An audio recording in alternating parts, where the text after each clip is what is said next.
badhe ngemutaken dhateng lekasipun Sultan Trenggono ingkang kirang wicaksana. Mbok menawi ngangge margi kados mekaten Kanjeng Sultan Trenggono saged menggalih ingkang wicaksana. Mila kanthi menika sasamunipun Kanjeng Ratu Semenanjung mapan ing Kadipaten Benaran. Kula tresna kalih piye? Tresna. Sliramu tresna karang? Leres. Kaya mikir aku mun wis duwe nikah. Yen kowe kepengin umpul salah satu dari wanita, golek omong wanita sing isih legan. Kanjeng Ratu, wal panjenengan anggadhahi garwa menapa mboten? Ingkang baku panjenengan sampun wonten ing Kadipaten Panarukan. Panjenengan kedah ngladeni menapa ingkang dados kekarepan kula. Aku ora sabar yen kudu lelagon. Urun. Ora? Urun lho, mboten. Urun lho.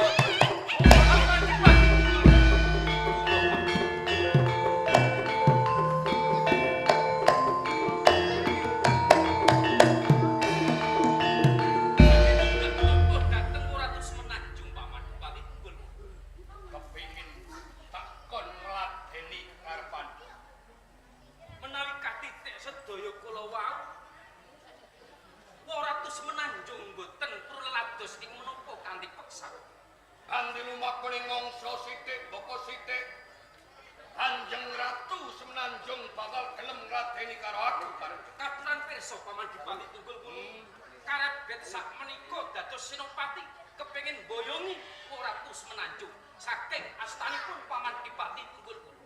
Karebet, sabtu paring dawuh Pak. iki dudu perkara yen pancen Kanjeng Ratu Semenanjung arep diboyong kondur ing Kasultanan Demak inggih.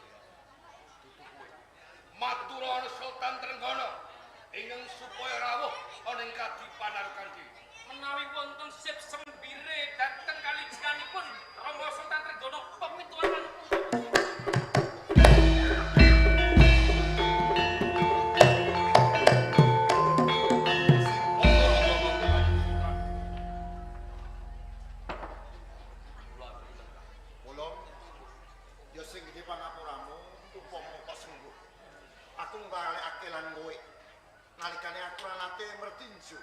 Kawilujengan sarta kawulamono ing Panarukan.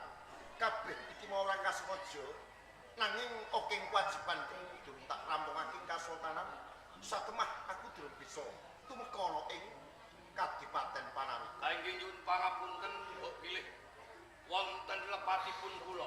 Iya ya. Ngangge margi ingkang kados mekaten satemah panjenengan emut dhateng kawontenan ing Kadipaten Benaran.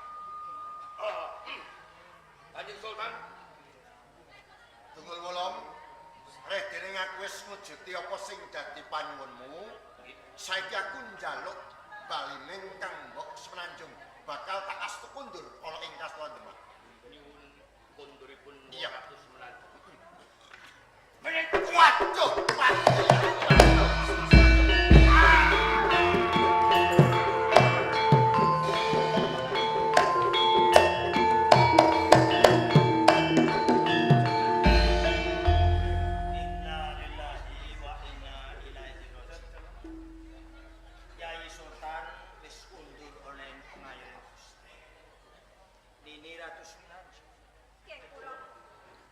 saiki gumantung marang sliramu. Kundur ana ing Jepara apa kundur ana ing Bintara Demak? Kula kepengin kondur wonten ing Bintara Demak kemawon. Yen ngono kudu mbutuhake penderek kanggo njaga kawilujenganmu. Lah iki ana satriya loro. Antaraning Karebet lan Pangeran Prangsat.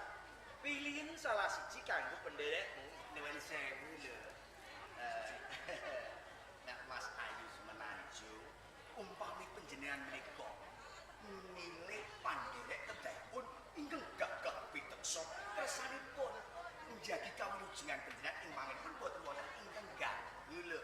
Umpami panjenengan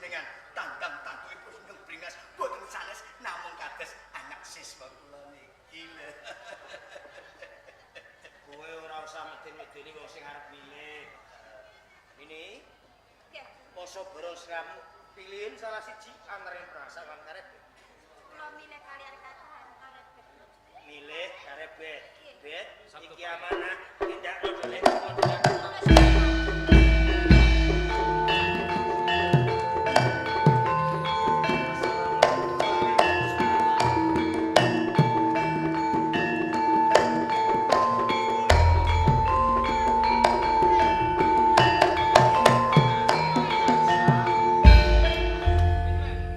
Yo ora kurang. Nggonku budidaya yen kok slira mau tak comol-comolke karo Ratu Semenanjung. Ning kasunyatane kepiye? Kowe kok aja ngupute karo aku lho. Ning kowe kuwasan dadak. Pedikang elang. Sopo sing luwari keren proposal? Ora kowe lho. Sing dijaluk sabyan mergo gimana wis utang budi karo kowe lho Mas Ratu. Menawi makaten propose badhe kula walaken.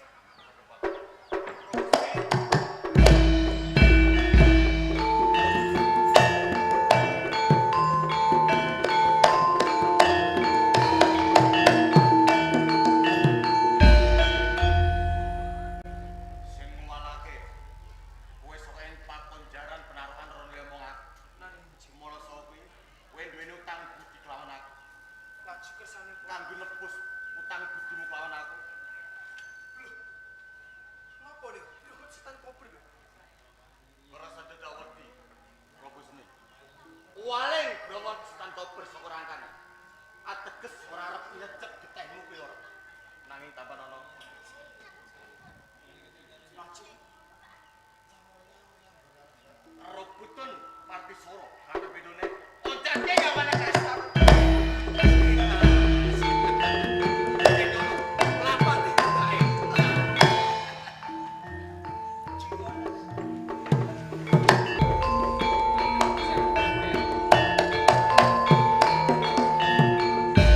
Kene bicara tumae kok isan adoh banget. Monggo dipun laju kemawon.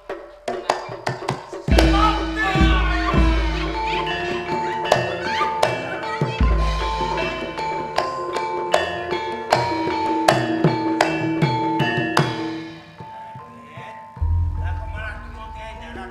Tangile.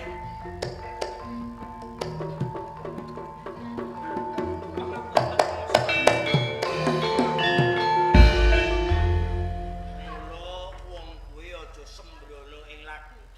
Sambarang dipetung. Hati-hati lan demen lanas titi ana teng dalan. Singgih. Iki upama kita takoni kelingan musuhmu lawas, Prabu Semi, mandeg.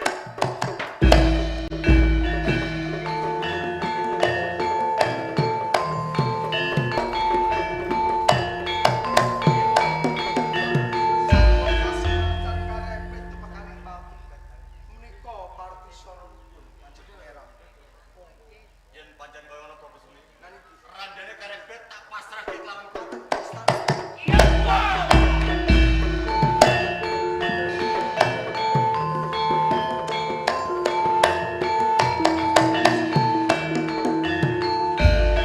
Ini menopong ginakaken margi kados mekaten. Aku nggunakake cara kang kaya ngene. Mergo yen to kowe wis tumekane pati, gampang aku dadi sultan ana ing Demak Bintoro. Kang Mas Penangsang, pejanipun karebet kok menawi boten saking karena margi candhalanipun Kang Mas Penangsang. Menawi katitik mekaten monggo katemtokaken karebet menawa Kang Mas Kaya Penangsang. ngono. Itu sing bapak. Terima kasih, Tia.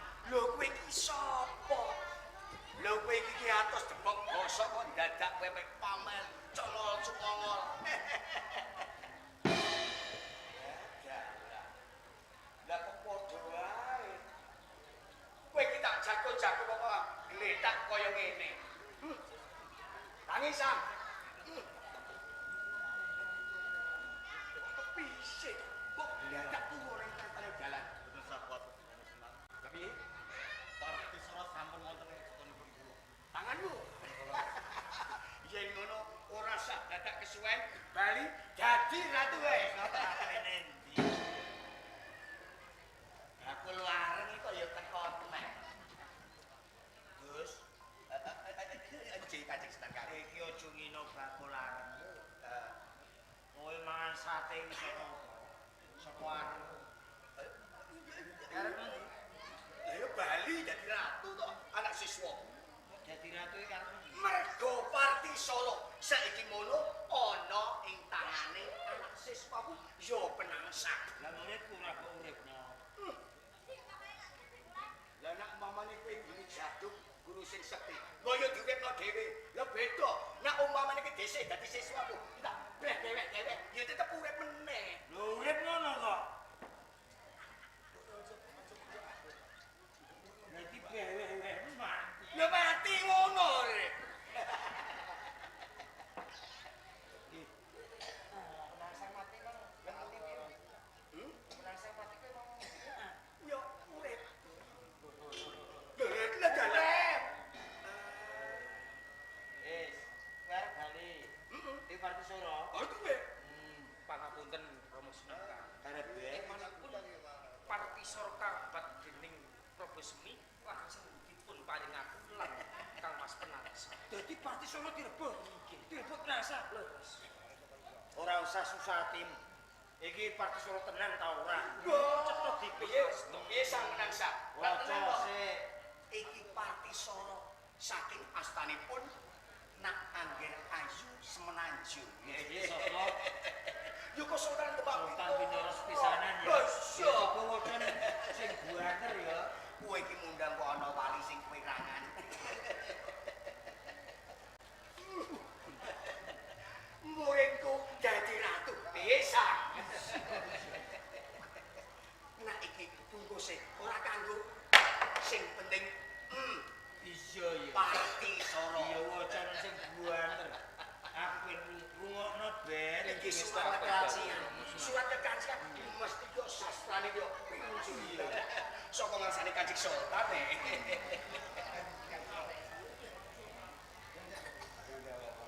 Surat sapi. Loh. Iya toh. Surat sapi telah dibeli Bapak Santoso RT 1 RT. Loh. ora apa-apa. Iso muridku dadi ratu. Dadi ratu. Ratu. Banjur Nang pasar sapi. no pasar sapi. Parti Suro iku wis kumel ngene iki lho. Terus wong iki sing mreta Kanjeng Sultan patas pisanan. Sinenggalan sirna ilang kertane bunga. Kang tapasno ing ngisor iki Sultan Babah Patah Jimbuningrat panetep-paneta agama Khalifatullah Amirul Mukminin Sultan Demak sepisanan. Sapa kang kadunungan layang kancingan besok dadi ratu ing tanah Jawa. Sik. Iki aja sembrono lho. Lho surat kekancingan kok ngono bentuke? Iki wis ning reta saben taun disimpen nganti kumel. Lah aku ngerti sambang lire matamu. Iki nek ora bekas maling ora ngerti. Layang nembung tak jepot tak adahi sing palsu. Kok colok. Matur nuwun Rama Sunaka. Gandeng aku ndek murid, muridku penangsang ya muridku. Iya. Karepe tenan muridku. Mula penangsang ya muridku aja kuwatir. Parti Solo tak paringke marang karep Beb. Ayo Beb, bali dadi ratu.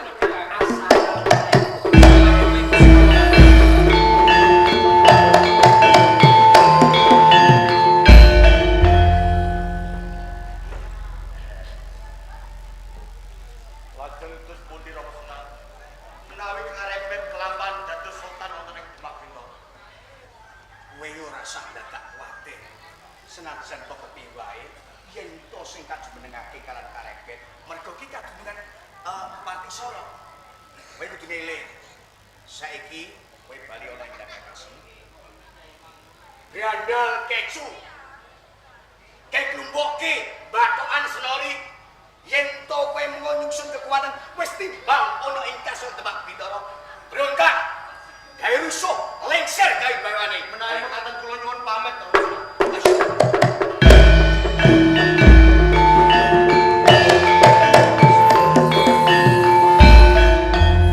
Yo sing gedhe pangapuramu penangsang.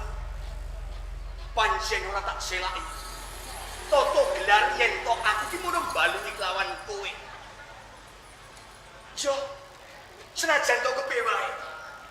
Aku ora bakal muncati weca mlenjani janji. Sing rikala semono aku wis janji kelawan wong tuane Karebet. Ki Kebo Genomo. Yen to kono bareng iklaske. Gelem mati. Yen to ing besok senajan kemung sak kedeping itu putrane kudu duweni kawibawan ana ing Kasultanan Demak Bintoro. Yo senajan kok kepiye wae penangsang ki mono muridku. Pamirsa, pramila panjenengan saged metik sing sae lan botenipun lelampahan Karebet Ngratu. Pramila monggo sekateng kaluputan dipendhem ana ing bumining Pangapura. Dimen ing mangenipun Demak Bintoro saged tukul rahayu lumeber wonten kagungan kersa.